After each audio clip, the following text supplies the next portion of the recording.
Hi, it's Jen. I want to give you some thoughts on giving and receiving and the reciprocal nature and the process between them. So I've got a little analogy for you. It's not a perfect analogy, but it will work.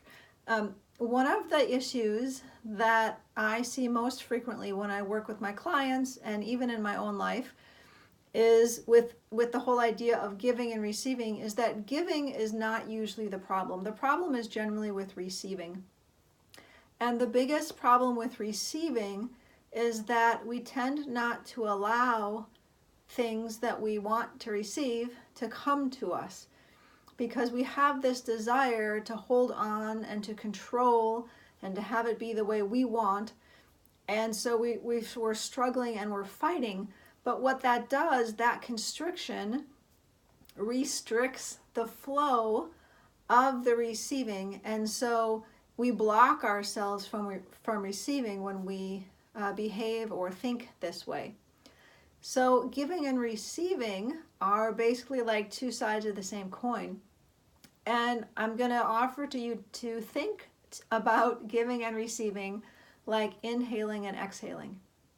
Every time you inhale, you are receiving this beautiful gift of the breath of life coming into you. And every time you exhale, you are sending that gift back out. You are giving. So think about inhaling as receiving and exhaling as giving.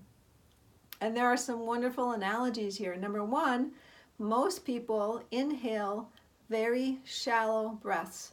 They only inhale with the upper part of their chest and their lungs. They don't use their diaphragm, and therefore they restrict the amount of that life-giving breath, of that oxygen that can flow into our systems.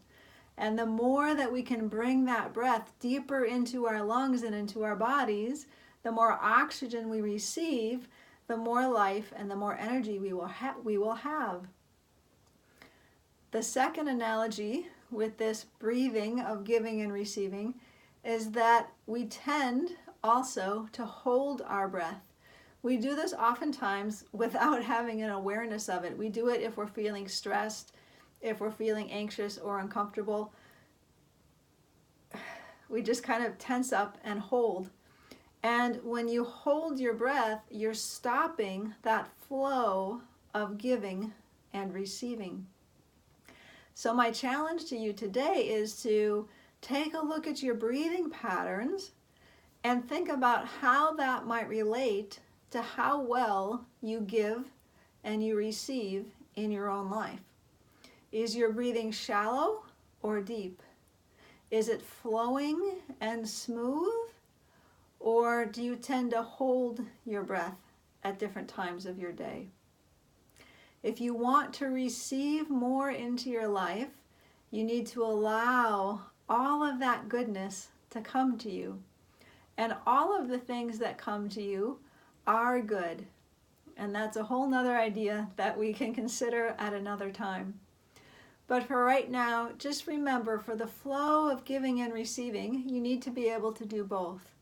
Give freely, let the breath out. And then as it's time, take a deep breath in and joyfully receive all that life and that oxygen and that breath is giving unto you. Allow yourself to flow, and instead of holding on and restricting that flow of life, and you will invite more and more of what you truly desire into your life. Again, as always, thanks for listening and have a fantastic day.